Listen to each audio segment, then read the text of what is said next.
ইমাম উলামা ও তাওহীদি জনতা ঐক্য পরিষদ বেলাব রায়পুরা পূর্বাঞ্চল নরসিংদী বাংলাদেশের উদ্যোগে আজকের এই দিনব্যাপী বার্ষিক ইসলামী মহাসম্মেলনের জনাবে সদর ইজলাস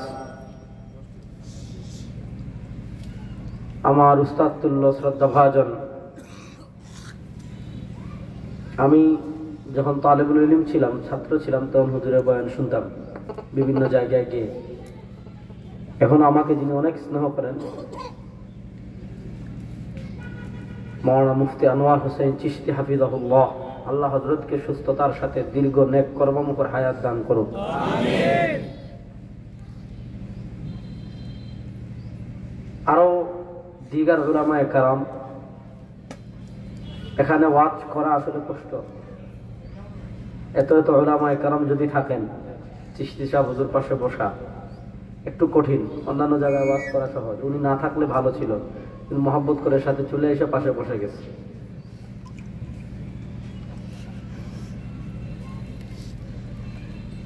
আমি আপনাদের সামনে, যেহেতু উলামা এবং তাওহীদি জনতার মাহফিল, খুব লম্বা চড়া কথা বলবো না, সংক্ষিপ্ত দু চারটি কথা বলার চেষ্টা করব। আল্লাহ রাব্বুল আলামিন আমাকে যেন ইখলাসের সাথে বিশুদ্ধ কথা বলার তৌফিক দান করেন। আল্লাহ আপনাদের সবাইকে যেন আলোচনার শুরু থেকে নিয়ে শেষ পর্যন্ত মনোযোগ সহকারে শোনার তৌফিক দান করেন। ইসলামের নানা দল উপদল হবে আকীদা কেন্দ্রিক, এটা সরওয়ারে কায়নাত আলাইহিস সালাম ভবিষ্যৎবাণী করে গিয়েছেন। নানা ফিতনা আসবে, নানা ফিতনার সম্মুখীন মানুষ হবে, এটা নবী করিম সাল্লাল্লাহু আলাইহি ওয়াসাল্লাম ভবিষ্যৎবাণী করেই গিয়েছেন। নবী করিম সাল্লাল্লাহু আলাইহি ওয়াসাল্লাম ইমাম মুসলিম রাহিমাহুল্লাহ হাদিস এনেছেন কিতাবুল ফিতানে। একদিন সাহাবায়ে কেরাম রিদওয়ানুল্লাহি আলাইহিম আজমাইন কে জিজ্ঞাসা করেন, হাল তারাউনা মা আরা, আমার সাহাবায়ে কেরাম শুনো, আমি আমার উম্মার অদূর ভবিষ্যতে তা দেখতে পাচ্ছি আমার অন্তর্দৃষ্টি দিয়ে, তোমরা কি তা দেখতে পাচ্ছ? সাহাবায়ে কেরাম বলেন, লা ইয়া রাসূলুল্লাহ, আপনার কাছে ওয়াহী আসে, ইলহাম, রুইয়া সাদিকা, ইলকা হয়, আপনার পক্ষে অতীত ভবিষ্যৎ সম্পর্কে যা জানা সম্ভব এটা ওয়াহির মাধ্যমে, বিল ওয়াসিফা। আমাদের পক্ষে তা জানা সম্ভব না। আপনার কাছে সকালে জিবরিল আসেন, বিকেলে জিবরিল আসেন, সন্ধ্যায় আসেন, রাতে আসেন, ফজরে আসেন, সব সময় প্রস্তুত নবী করিম সাল্লাল্লাহু আলাইহি ওয়াসাল্লাম। কারণ ফাইন্না আইনায়া ইয়াতানামান ওয়া লা ইয়ানামু কলবি। জবাবে নবী করিম সাল্লাল্লাহু আলাইহি ওয়াসাল্লাম বলেন, ইন্নী আরাল ফিতনা খিলালা বুয়ুতিকুম কাওয়াকিল মাতার। নবী করিম সাল্লাল্লাহু আলাইহি ওয়াসাল্লাম বলেন, আমি দেখতে পাচ্ছি, ইন্নী আরাল ফিতনা,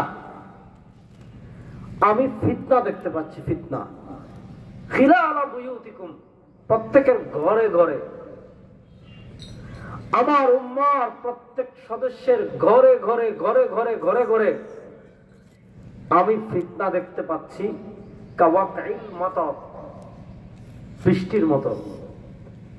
বৃষ্টির সাদৃশ্য নবী করিম সাল্লাল্লাহু আলাইহি ওয়াসাল্লাম কেন দিলেন? বৃষ্টির সাদৃশ্য নবী করিম সাল্লাল্লাহু আলাইহি ওয়াসাল্লাম এজন্য দিয়েছেন, বৃষ্টি অনবরত পড়ে, পড়া যখন শুরু হয়, এক ফোঁটা বৃষ্টির পরে আরেক ফোঁটা বৃষ্টি পড়তে দেরি হয় না, আরেক ফোঁটার পরে আরেক ফোঁটা দেরি হয় না, আরেক ফোঁটার পর আরেক ফোঁটা দেরি হয় না, অনবরত পড়তে থাকে।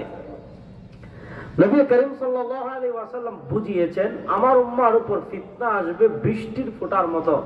এক ফিতনা শেষ হবে, আরেক ফিতনা আসবে, আরেক ফিতনা শেষ হবে, আরেক ফিতনা আসবে। কিছু ফিতনা উম্মাহ বুঝতে পারবে এটা ফিতনা, আর কিছু ফিতনা উম্মাহ বুঝতে পারবে না ফিতনা না। মিঠা ফিতনা, মিষ্টি ফিতনা, মডারেট ফিতনা, বিরাট ভালো লাগবে, মিষ্টি, ডায়াবেটিস ভিতরে কুড়ে কুড়ে খাবে, কিন্তু আপনি মিষ্টি মজা লাগবে। নবী করিম সাল্লাল্লাহু আলাইহি ওয়াসাল্লাম বলেছেন, আমি দেখতে পাচ্ছি ফিতনা আসতেছে তুফানের মতো, বৃষ্টির ফুটার মতো, কাকিতাইল লাইল, রাতের অন্ধকারের মতো। তো এই ফিতনার সময় উম্মাহকে আলোর পথ দেখানোর দায়িত্ব, ফিতনার সময় উম্মাহকে আলোর পথ দেখানোর দায়িত্ব উলামায়ে কেরামের। উম্মাহকে, আপনি রাত অন্ধকার হয়ে গিয়ে মোবাইলের টর্চ লাইট জ্বালানো লাগে পথ চলার জন্য। যদি আপনি টর্চ লাইট না জ্বালান আপনি চলতে পারবেন না। এই উম্মাহকে রাতের অন্ধকারে আলো দেখাবেন উলামায়ে কেরাম। এই জন্য দেখেন, ইবলিসের সবচেয়ে বড় মিশন, ইবলিসের সবচেয়ে বড় ভীষণ উলামায়ে কেরাম থেকে আওয়ামকে কেটে ফেলা। এবং কিয়ামতের আগে সমাজ ব্যবস্থাও এরকম হবে। এই যে উলামায়ে কেরাম, আমরা যাদেরকে আলিম বলি, আলেম, এই আলেমরা না থাকা, আলেমরা উঠে যাওয়া, ইসলামের ইলমের 1400 বছরের ট্রেডিশনাল যে ধারা রয়েছে, রাসূলুল্লাহ সাল্লাল্লাহু আলাইহি ওয়াসাল্লামের সান্নিধ্যে গিয়ে সাহাবায়ে কেরাম দারে আরকামে, আসহাবুস সুফফা, মাদ্রাসাতুস সুফফা, এই যে ট্রেডিশনাল ধারা, গিয়ে সোহবতে গিয়ে পড়ে আলেম হওয়া। কুফার মসজিদে সাহাবায়ে কেরাম ছিলেন ইবনে মাসউদ, মদিনায় ছিলেন যায়েদ ইবনে সাবিত, মক্কায় ছিলেন ইবনে আব্বাস, ইয়ামানে ছিলেন মুআয ইবনে জাবাল। এই যে ট্রেডিশনাল ধারা আসছে ইলমের, এগুলা নিয়ে লম্বা আলোচনা করেছেন ইমাম বুখারী রাহমাতুল্লাহ আলাইহির উস্তাদ ইমাম আলী ইবনুল মাদিনী। 233 হিজরিতে ইন্তেকাল করেছেন। তার লিখিত কিতাব আছে আল ইলাল ওয়া মা'রিফাতুর রিজাল, দারুল হাদিস কাহিরার 163 নম্বর পৃষ্ঠায় আলোচনা পাবেন। আর মিশরের ছাপের 117 নম্বর পৃষ্ঠায় যে সাহাবায়ে কেরাম সব ক্ষেত্রে নিজেকে পরিপূর্ণ, মানে নিজের ইজতিহাদ নির্ভর ছিলেন না, বরং কুফাতে যারা থাকতেন তারা ইবনে মাসউদের ইজতিহাদকে ফলো করতেন, মক্কায় যারা থাকতেন ইবনে আব্বাসের ইজতিহাদকে রাদিয়াল্লাহু তাআলা আনহুম তার ইজতিহাদকে ফলো করতেন, মদিনায় যারা থাকতেন যায়েদ ইবনে সাবিত রাদিয়াল্লাহু তাআলা আনহুর ফিকহ ইজতিহাদকে ফলো করতেন, ইয়ামানে যারা থাকতেন হযরত মুআয ইবনে জাবাল রাদিয়াল্লাহু তাআলা আনহুর ইজতিহাদকে ফলো করতেন। এবং তিনি এই কথা বলেছেন, লাম ইয়াকুম মিন আসহাবি রাসূলিল্লাহ সাল্লাল্লাহু আলাইহি ওয়াসাল্লাম মান লাহু সুহাইবা ইয়াযহাবুনা মাযহাবাহু ওয়া ইফতুনা বিফতওয়াহু ওয়া ইয়াসলুকুনা তরিকাতাহু ইল্লা সালাসা। সে আলোচনা আমি যাচ্ছি না। আপনি যদি আশরাতুস সাআ, কিয়ামত তো আর একদিনে হবে না যে আপনি একদিন ঘুমাইছেন। হ্যাঁ, নরসিংদীর মানুষ বেলাবো, রায়পুরার মানুষ ঘুমিয়েছে, আর সকালে উঠে দেখবে হঠাৎ সূর্য পূর্ব দিকে পশ্চিম দিকে উঠে গিয়েছে, হঠাৎ ইসরাফিল সিংহায় বাঁশি বাজানো শুরু করেছেন, আসমান ভেঙ্গে ভেঙ্গে পড়া শুরু হয়েছে, জমিন ধসে যাচ্ছে, সব বের হয়ে গিয়েছে। না, এরকম না। এগুলা ধীরে ধীরে ধীরে ধীরে কিছু নিদর্শন প্রকাশিত হওয়ার মাধ্যমে মাধ্যমে আস্তে আস্তে আস্তে আস্তে আশরাতুস সাআতিল কুবরা, বড় বড় 11টা আলামত প্রকাশ পাবে, তারপর পৃথিবী ধ্বংস হবে। আশরাতুস সাআ নিয়ে কিতাবুল ফিতান সংক্রান্ত সব হাদিসের কিতাবে পাবেন। ইমাম নুআইম ইবনে হাম্মাদের কিতাব আছে কিতাবুল ফিতান, ইমাম ইমাদুদ্দিন ইবনে কাসির রাহিমাহুল্লাহর কিতাব আছে আল ফিতান ওয়াল মালাহিম, সব কিতাবে পাবেন। এই যে ইসলামের 1400 বছরের কোরআন সুন্নাহর একটা ট্রেডিশনাল ধারার মাধ্যমে কোরআন আমাদের কাছে আসছে। যুবক ভাইরা খুব ভালো করে কথা বুঝবেন। এই যে আলেমদের মাধ্যমে আল্লাহ প্রত্যেক প্রজন্মে এক একজন আলেম তৈরি করেছেন। এই আলেমরা হইলেন হামিল কোরআন, আলেমরা হলেন হামিল হাদিস, আলেমরা হলেন হামিল শরিয়া, মানে শরিয়ত বহনকারী। ইসলাম তো 1400 বছর পাড়ি দিয়ে বিদ্যুতের মাধ্যমে আপনার কাছে আসে নাই। ইসলাম তো 1400 বছর পাড়ি দিয়ে ফেসবুকের মাধ্যমে আপনার কাছে আসে নাই। ইসলাম তো 1400 বছরের পাড়ি দিয়ে কাহারু বা কারেন্টের মাধ্যমে আসে নাই, ইন্টারনেটের মাধ্যমে আসে নাই, গুগলের মাধ্যমে আসে নাই, ইউটিউবের মাধ্যমে আসে নাই। এগুলো তো 100 বছর হয় নাই, 30-20 বছর সর্বোচ্চ।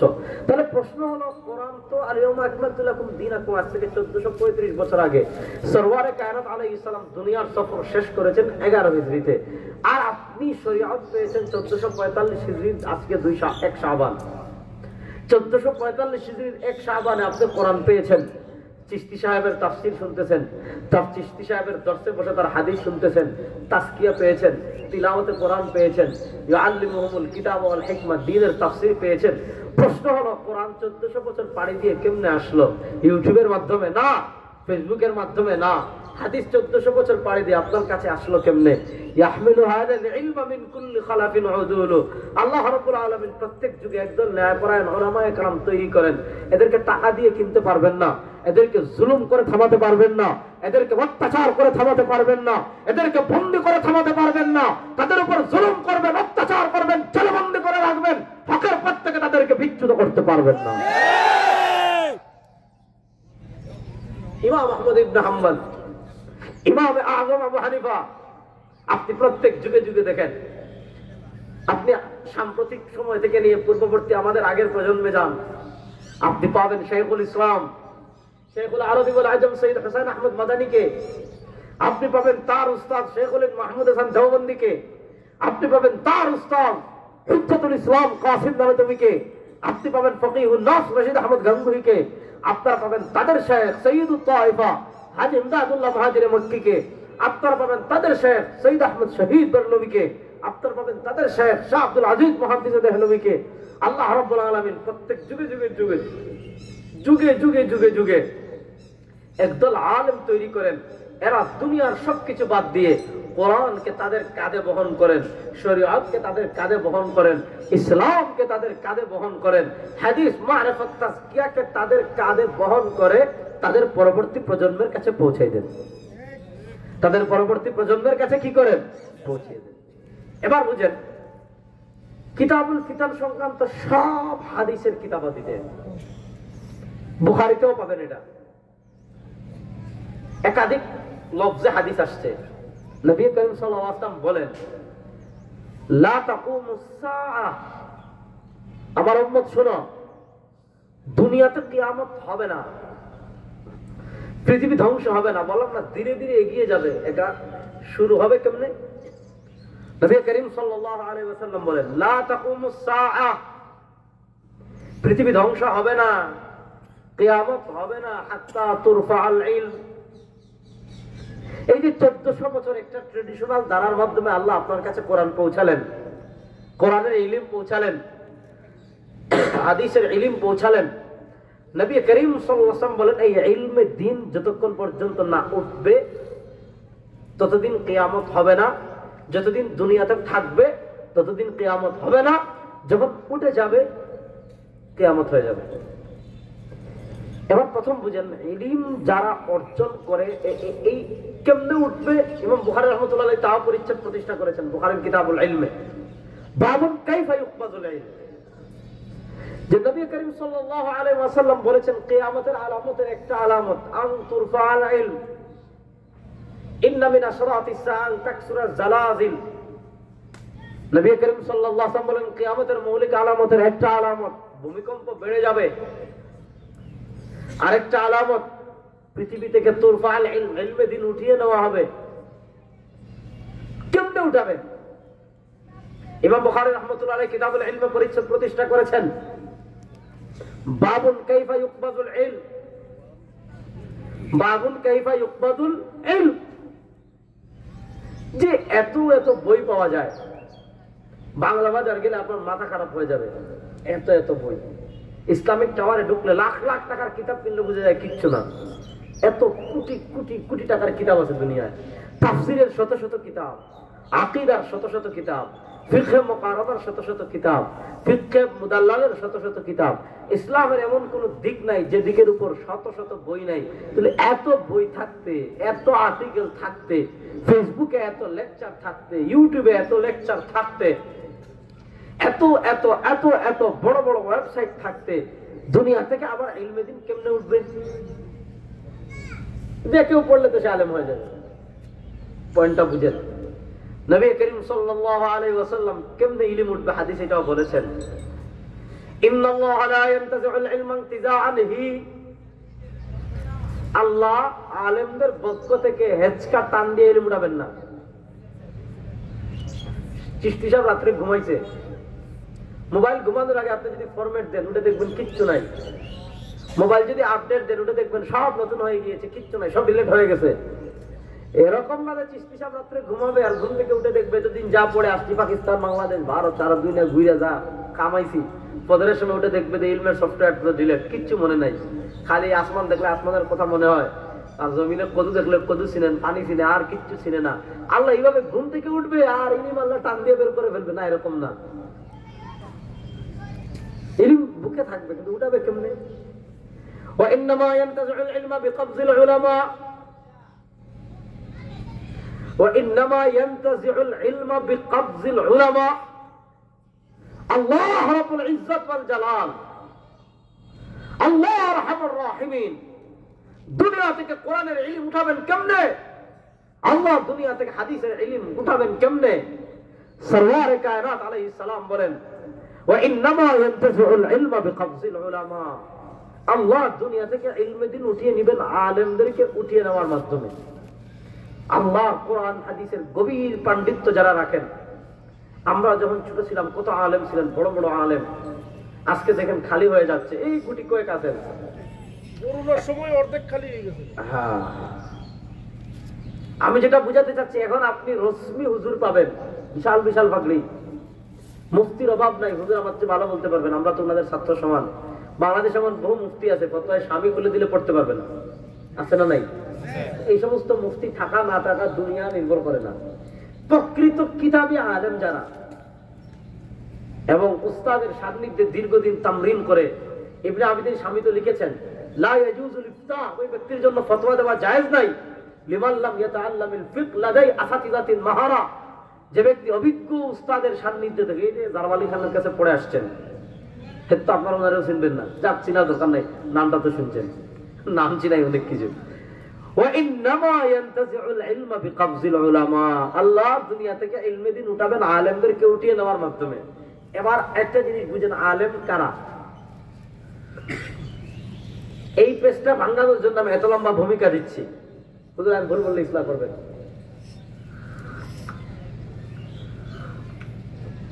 আলেম কারা এটা আমি সংজ্ঞা দিচ্ছি। ধরেন আপনি এখন যদি গুগলে সার্চ দেন, আপনি শত শত কিতাবের পিডিএফ পাবেন। এই আমার মোবাইলে কত শত কিতাবের পিডিএফ, অনেক কিতাবের পিডিএফ আছে, বা উপস্থিত দরকার পিডিএফ ডাউনলোড করে পরে কিতাব বানাইবেন। এখন হুজুর আপনি ইউটিউব থেকে 10-15-20টা লেকচার শুনলেন, এখন মনে করেন মারিফুল কোরআন বাংলা পাওয়া যায়, বাংলা পড়লেন, ইবনে কাসির বাংলা পাওয়া যায়, বাংলা পড়লেন, আকীদার 2-4টা কিতাব বাংলা পড়লেন, অথবা 7-15-20-30-40টা কিতাব বাংলা পড়লেন। এবার প্রশ্ন হলো, আপনি যদি 20-30-40টা কিতাব বাংলা পড়েন, তাহলে কিছু বিষয় আপনার জানা হবে কি হবে না? হবে। এই আপনি নিজে নিজে 100 কিতাব পড়ে কিছু জানলে আপনি আলেম হবেন কি না, প্রশ্ন হলো এটা। আজকে সবচেয়ে বড় ফিতনা আমাদের সামনে যেটা আসছে, 1-2টা বাংলা চটি বই পড়ে, নামাজ সম্পর্কে একটা চটি বই পড়লো, হ্যাঁ, অথবা বিদআত সম্পর্কে একটা চটি বই পড়লো, পরে যা বুঝতে বস কথা আরম্ভ করলো যে হুজুরা কিচ্ছু বুঝে না, অমুক কিতাবে আছে, এই আছে, সেই আছে, এরকম ফিতনা তৈরি হয় কি হয় না? আলেম হওয়ার পদ্ধতি কি, এটা জিনিস বুঝেন। এটা বুঝলে তারপর এখন কিয়ামতের আলামত প্রকাশিত হয়েছে কিনা তাও বুঝে ফেলবেন। ইসলামী শরীআয় আলেম হওয়ার পদ্ধতি মাত্র একটা, কথা বুঝেন, ইসলামী শরীয়তে আলেম হওয়ার পদ্ধতি মাত্র একটা। বড় আসতে বললেন। আপনি ফেসবুকে 20-25টা লেকচার শুনলে আপনি আলেম হবেন না, আপনি গুগল থেকে 2-4টা লেকচার আর্টিকেল পড়লে আলেম হবেন না, আপনি ফেসবুকে 20-30টা লেকচার শুনলে আপনি আলেম হবেন না।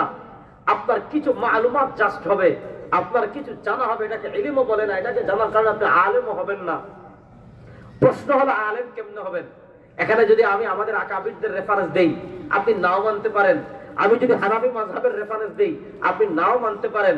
এজন্য আমি মাযহাবের কোন ইমামদের রেফারেন্স না দিয়ে সরাসরি সরওয়ারে কায়নাত আলাইহিস সালামের রেফারেন্স দিচ্ছি।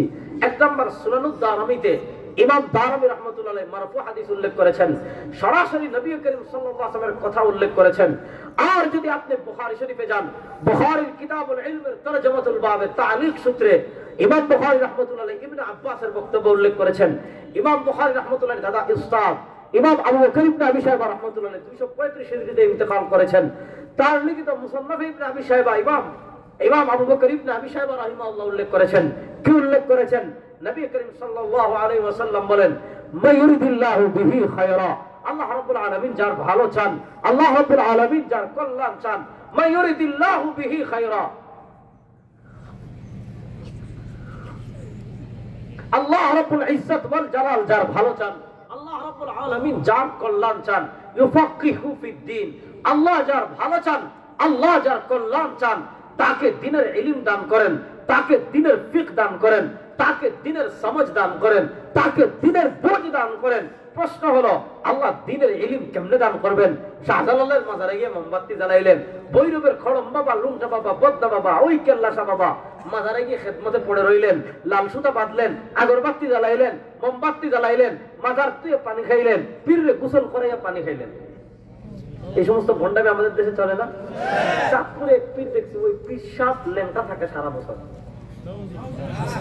বাবা সারা বছর গোসল করে না। হ্যাঁ, যেদিন উরুস হয় ওই দিন বাবা গোসল করেন, আর মুরিদরা বোতল নিয়ে আসে, মগ নিয়ে আসে, জগ নিয়ে আসে। এই যে বাবা একদিন গোসল করলেন, ওই পানিটাকে বরকত মনে করে নিয়ে যায়। নাউজুবিল্লাহ বাড়ি থেকে জুড়ে বলবেন, এখানে আসতে বলেন। আপনি লেংটার বাবার মাজারে গিয়ে যদি পড়ে থাকেন, আপনি আলেম হবেন না। আপনি অমুকের মাজারে গিয়ে বিশাল বড় মহিষ দিয়ে আসছেন, আলেম হবেন না। ইলম শিকার পদ্ধতি কি? ইন্নামাল ইলমু বিত্তাআল্লুম। হযরত ইবনে মাসউদ বলেছেন, লা ইউলিদু রাজুলু আলিমান, দুনিয়াতে কেউ আলেম হয়ে জন্মগ্রহণ করেনি। আলেম হওয়ার পদ্ধতি কি? ইন্নামাল ইলমু বিত্তাআল্লুম। ইলম শিখতে হলে তাআল্লুম লাগবে। তাআল্লুম কি? তাআল্লুম হলো আপনি আলিমের সোহবতে যেতে হবে, আলিমের সান্নিধ্যে যেতে হবে, তার সোহবতে গিয়ে তার সামনে হাঁটু গেড়ে বসে কিতাব পড়তে হবে। আলেমের সোহবতে গিয়ে কিতাব পড়ে যে ইলম অর্জন করবেন, ওইটার নাম হলো ইলম। আলেমের সোহবতে গিয়ে কিতাব পড়ে যে আলেম হবে, তার নাম আলেম। আর নিজের যে 2-4 কথা পড়ে, নিজের যে বাংলা 2-4টা চাটি বই পড়ে যারা শেখ সেজে যাবে, আলেম সেজে যাবে, ফতোয়া দেওয়া শুরু করবে, এদের চেয়ে বড় ইবলিস, এদের চেয়ে বড় শয়তান, এদের চেয়ে বড় দুষ্ট আল্লাহর জমিনে আর কেউ নাই। তাকবীর! রেজাউল করিম সাহেব নামুরার উলামা পরিষদ। ঠিক আছে, ভালো করে শুনেন, কথা বুঝবেন। আমরা স্লোগানে গরম, কিন্তু কথা বুঝতে চাই না। স্লোগানে কাজ আগায় না, কাজ আগায় পরিকল্পনায়। আমরা দেখা যায় স্লোগান দিয়ে এসে ঘুম শেষ। হ্যাঁ, রাজপথে স্লোগান, হ্যাঁ, স্লোগানের বিরোধী আমি না, কিন্তু স্লোগান কাজে উৎসাহিত করে, কাজ আগায় না, কাজ আগায় পরিকল্পনা। কথা ভালো করে বুঝবেন। এবার আপনি দেখেন, প্রাতিষ্ঠানিক আলেম যারা এই তাআল্লুম আছে, যাদের সুহবত আছে, আলেমদের সান্নিধ্যে গিয়ে কিতাব পড়ে আলেম হয়েছেন, তারা আলেম। ওই আলেমরা যতদিন থাকবেন ততদিন, মানে প্রাতিষ্ঠানিক পড়াশোনা যতদিন থাকবে, আর আলেমদের প্রয়োজনীয় মানুষ অনুভব করবে, আলেমদের সোহবতে যাবে, আলেমদের থেকে দিন শিখবে, আলেমদের থেকে মাসআলা শিখবে, ততদিন দুনিয়াতে কিয়ামত হবে না। আর কিয়ামতের আগে পৃথিবীর সিচুয়েশন কি হবে, নবী করিম সাল্লাল্লাহু আলাইহি ওয়াসাল্লাম সেটাও বলেছেন। কি বলেছেন?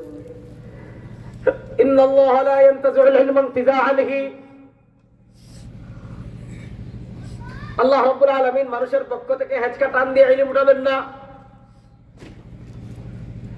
তাহলে আল্লাহ ইলম উঠাবেন কেমনে?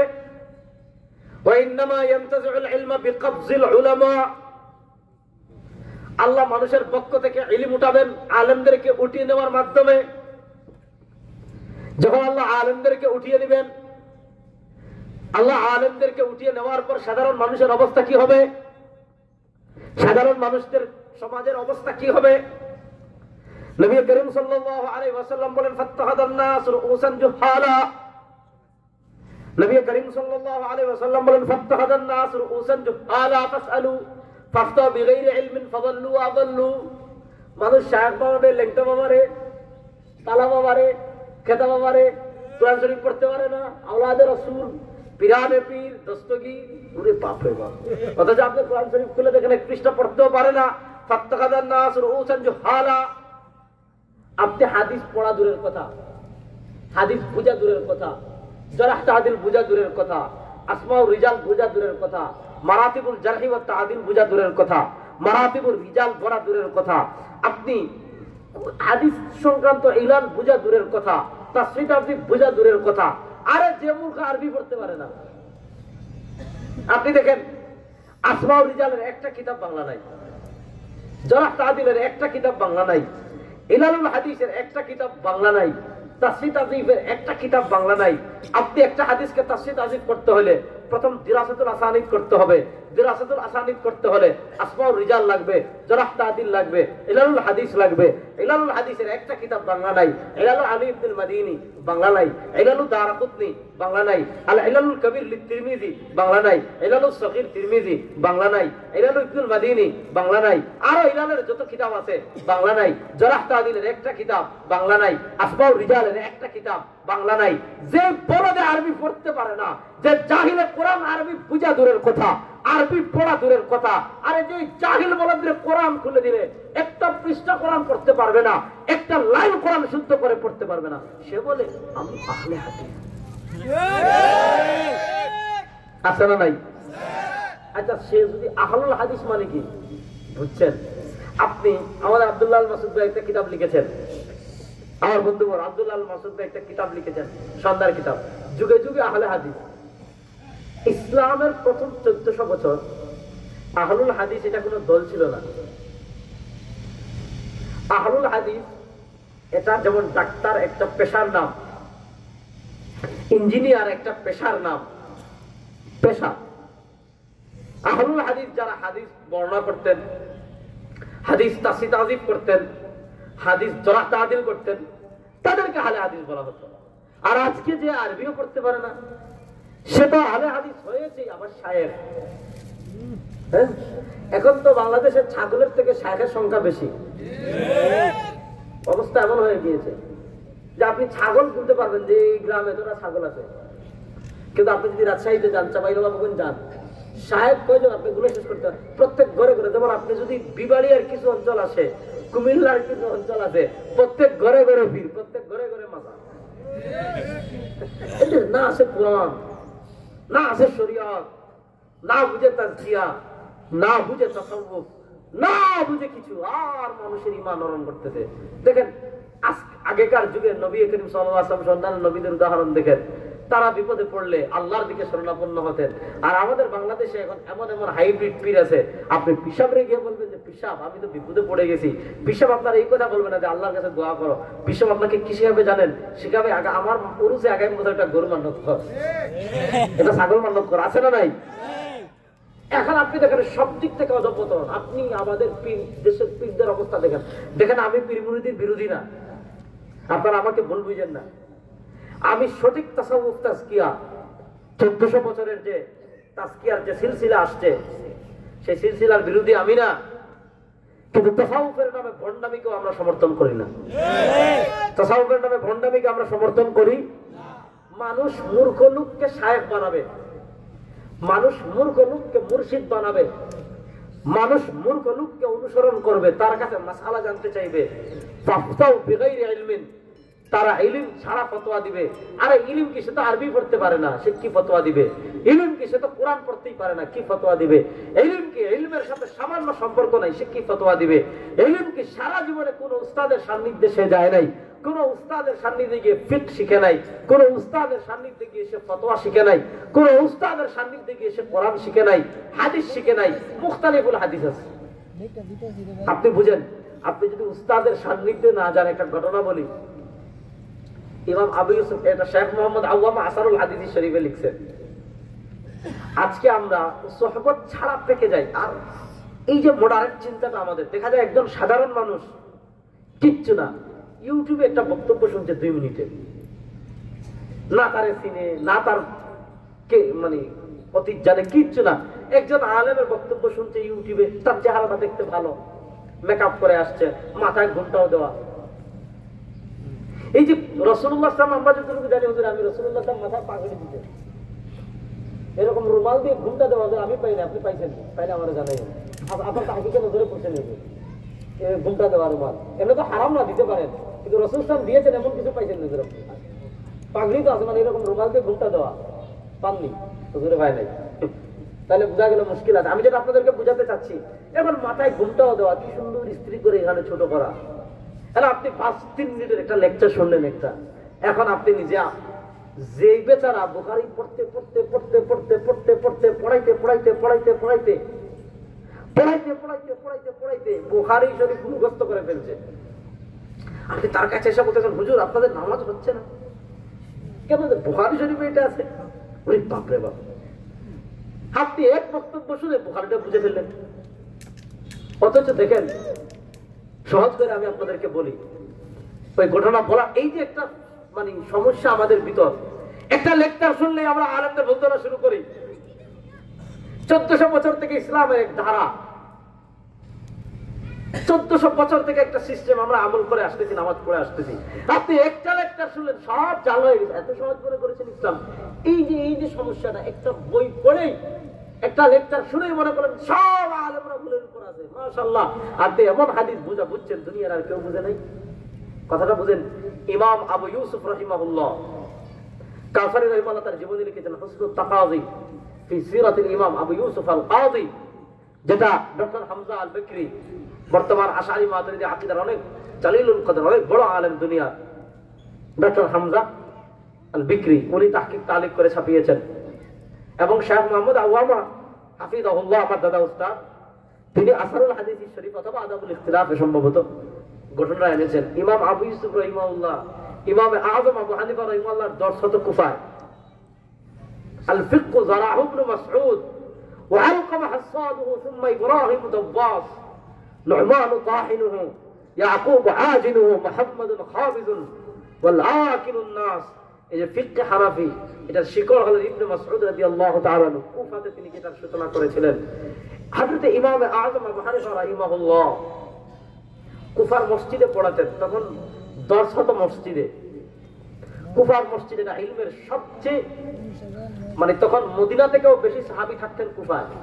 বুঝবেন আমাদের ফিকহে হানাফিটা কোন জায়গা থেকে আসতেছে, আমি আপনাদেরকে টাচ দিচ্ছি।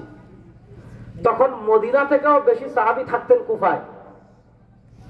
এই কুফায় থাকতেন 1500 সাহাবী, এর ভিতর 70 জন ছিলেন বদরি সাহাবী। হযরত ওমর ইবনুল খাত্তাব রাদিয়াল্লাহু তাআলা যুগে 17 হিজরিতে কুফা শহর বানানো হয়েছে। কুফায় যারা বসবাস করতেন তারা ওমর ইবনুল খাত্তাবকে বললেন যে আমাদেরকে দ্বীন শেখানোর জন্য, কোরআন শেখানোর জন্য, হাদিস শেখানোর জন্য একজন আলেম দেন, যিনি আমাদেরকে কোরআন শেখাবে, যিনি আমাদেরকে হাদিস শেখাবে। হযরত ওমর ইবনুল খাত্তাব আফকাহু হাযিহিল উম্মাহ বা'দাল খুলাফায়ে রাশিদিন, হযরত আব্দুল্লাহ ইবনে মাসউদ রাদিয়াল্লাহু তাআলা আনহুকে কুফাতে পাঠালেন। 17 হিজরিতে ইবনে মাসউদ রাদিয়াল্লাহু তাআলা কুফাতে গেলেন। 33 হিজরিতে হযরত আব্দুল্লাহ ইবনে মাসউদ রাদিয়াল্লাহু তাআলা আনহু কুফাতে ইন্তেকাল করলেন। আপনারা জানেন 34 হিজরিতে হযরত উসমান গনি শহীদ হওয়ার পর হযরত আলী কাররামাল্লাহু ওয়াজহাহু তিনি খলিফাতুল মুসলিমিন হলেন। হযরত আলী রাদিয়াল্লাহু তাআলা খলিফাতুল মুসলিমিন হওয়ার পর মুসলমানের রাজধানী মদিনা থেকে কুফা স্থানান্তর করলেন। তখন রাজধানী কুফা, তো স্বাভাবিকভাবে হযরত আলী রাদিয়াল্লাহু তাআলা কুফাতে গিয়েছেন। তিনি যাওয়ার 1 বছর আগে ইবনে মাসউদ দুনিয়া থেকে বিদায় নিয়ে চলে গিয়েছেন। তিনি গিয়ে কুফার অবস্থা দেখে, কুফার ইলমের মাদ্রাসার জমজমাট, আলেমদের অবস্থা দেখে, কোরআন সুন্নাহর চর্চা দেখে হযরত আলী রাদিয়াল্লাহু তাআলা এত খুশি হয়েছেন যে তিনি ইবনে মাসউদ রাদিয়াল্লাহু তাআলার জন্য দোয়া করছেন, রাহিমাল্লাহু ইবনে উম্মি আবদ, আল্লাহ রাব্বুল আলামিন ইবনে মাসউদ রাদিয়াল্লাহু তাআলার উপর রহম করুক। এই দোয়া করতেছেন হযরত আব্দুল্লাহ ইবনে মাসউদ। কি দোয়া করেছেন? রাহিমাল্লাহু ইবনে উম্মি আবদ, আল্লাহ রাব্বুল আলামিন হযরত ইবনে মাসউদ রাদিয়াল্লাহু তাআলার উপর রহম করুক। কেন? মুলি আল বালাদ বিল ইলমি ওয়াল হিকমা, হযরত আব্দুল্লাহ ইবনে মাসউদ রাদিয়াল্লাহু তাআলা আনহু পুরা কুফা শহরকে ইলম আর হিকমত দিয়ে ভরে দিয়েছেন। সুবহানাল্লাহ। তাহলে আমাদের ইমাম আযম আবু হানিফা রাহিমাহুল্লাহ ছোট্ট বেলায় বেড়ে উঠেছেন কুফায়, থেকেছেন কুফায়। তিনি যখন কুফায় ছোট বেলায় ছিলেন, কুফা তখন সাহাবায়ে কেরামের অভয়ারণ্য, কুফা তখন তাবেঈনদের অভয়ারণ্য। এজন্য 4 ইমামদের ভিতর শুধুমাত্র ইমাম আযম আবু হানিফা রাহিমাহুল্লাহ তিনি এই মর্যাদার অধিকারী হয়েছেন। তিনি এই বিশেষ মর্যাদার অধিকারী হয়েছেন যে তিনি সরাসরি সাহাবীকে দেখেছেন এবং সাহাবীর থেকে হাদিসও বর্ণনা করেছেন। না সুবহানাল্লাহ, বাড়িতে জোরে বলবেন আজকে কেন যে আমি জাল হাদিস কইতাম যে একদিন নবী মুস্তাফা রাস্তা দিয়ে হাঁটতে যায়, হরিণ একটা বান্দা ছিল গাছের ছায়ায়, আমাদের তাফাজ্জুল বৈরবী সাবনী মারা গেছে, ওনার ওয়াজ ছিল এটা, এই ঘটনা দিয়ে বেচারা এক ওয়াজ করে ফেলে। এটা কইলে কইতেন সুবহানাল্লাহ, হ্যাঁ, অথচ ঘটনা ঠিক না, এটা সহি না। আপনি আর মাসনা খুলেন, ভালো করে মনোযোগ দিয়ে শুনেন। ইমাম আযম আবু হানিফা রাহিমাহুল্লাহ ছিলেন তাবেঈ ইমাম। এই ব্যাপারে আমাদের আব্দুর রশিদ নোমানী রাহিমাহুল্লাহ ছেলে আব্দুল শহীদ নোমানী করাচি ইউনিভার্সিটির প্রফেসর, উনি একটা কিতাব লিখেছেন, কিতাবের নাম হলো ইমাম আযম আবু হানিফা কা তাবেঈয়্যত, এবং এটা নিয়ে আব্দুর রশিদ নোমানী রাহিমাহুল্লাহর কিতাবে পাবেন। ইবনে হাজার তাহযিবে স্বীকার করেছেন। ইমাম শামসুদ্দিন আয-যাহাবী মারাকিবুল ইমাম আল-আযম ওয়া সাহিবাই সেখানে বলেছেন, ইমাম ইবনে হাজার হাইতামি আল খায়রাত ওয়াল হিসানে বলেছেন, ইমাম সুয়ুতি তাবিয়ুস সহিফাতে বলেছেন, শেখ সালেহ আশ-শামি উকুদুল জুমানে বলেছেন, এরপর আপনার ইমাম সাইমারি মানাকিব আবি হানিফা ওয়া সাহিবাইতে বলেছেন। অসংখ্য কিতাবে কথা আছে, বলে শেষ করা যাবে না।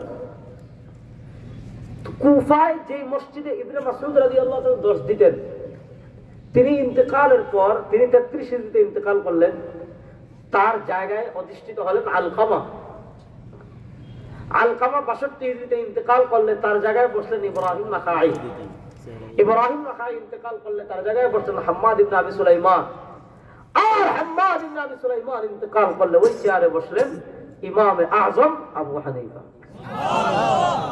ইমাম আযম, এবার আপনি বুঝেন, ইমাম আযম আবু হানিফা যিনি সরাসরি সাহাবীকে দেখেছেন, একবার না, উনি বলেছেন রাআইতু আনাস ইবনে মালিক মিরারা, আমি আল্লাহ নবী সাল্লাল্লাহু আলাইহি ওয়াসাল্লামের সাহাবী হযরত আনাস ইবনে মালিক রাদিয়াল্লাহু তাআলা আনহুকে একবার না, দুইবার না, তিনবার না, চারবার না, রাআইতু আনাস ইবনে মালিক মিরারা, আমি আনাস ইবনে মালিক রাদিয়াল্লাহু তাআলা আনহুকে বারবার দেখেছি। আমি যে জিনিসটা আপনাদেরকে বোঝাতে চাচ্ছি, একটা বর্ণনা শুধু শোনাই।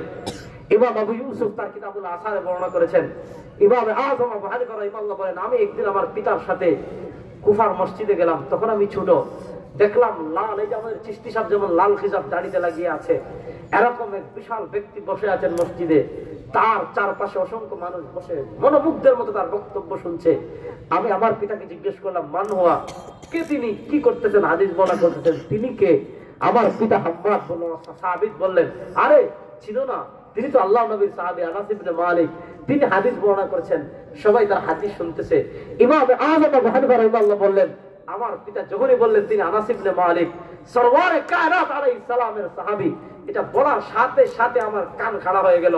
আমি শুনতে পেলাম আনাস ইবনে মালিক হাদিস বর্ণনা করেছেন, সামিআতু রাসূলুল্লাহ সাল্লাল্লাহু আলাইহি ওয়াসাল্লাম ইয়াকুল, আমি আল্লাহর নবী সাল্লাল্লাহু বলতে শুনেছি, মান ক্বালা লা ইলাহা ইল্লাল্লাহ দাখালাল জান্নাহ। সুবহানাল্লাহ। দেখেন, ইমাম বুখারীর সবচেয়ে গুরুত্বপূর্ণ হাদিস হলো সুলাসিয়াত, ওদের 21টা মনে হয় নাকি, 21টা, অর্থাৎ ইমাম বুখারী 22টা, হ্যাঁ 22টা, হ্যাঁ জেন থেকে চলে গেছে।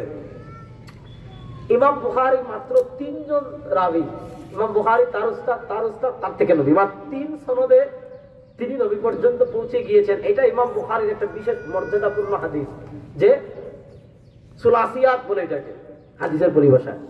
তো ইমাম বুখারী নবী পর্যন্ত সর্বশ্রেষ্ঠ যে সনদ, এটা হলো 3 তবকা।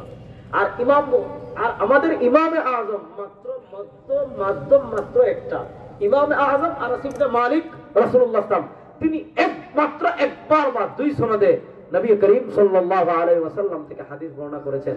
এবার বুঝেন, যিনি সাহাবা থেকে দেখেছেন, যিনি সাহাবীর সান্নিধ্য পেয়েছেন, যিনি বড় বড় তাবেঈকে পেয়েছেন, তিনি হাদিস জানেন না। না, আমাদের আব্দুর রাজ্জাক বিন ইউসুফ যে সূরা ফাতিহা পড়তে পারে না শুদ্ধ করে, সে হাদিস বুঝছে। মানে আপনার মাথায় আল্লাহ কি দিয়েছে, আপনি কি মাথায় বুঝেন কিছু নিয়ে কথাবার্তা বলার একটা লিমিট থাকা দরকার না? কথাবার্তা বলার একটা লিমিট থাকা দরকার না?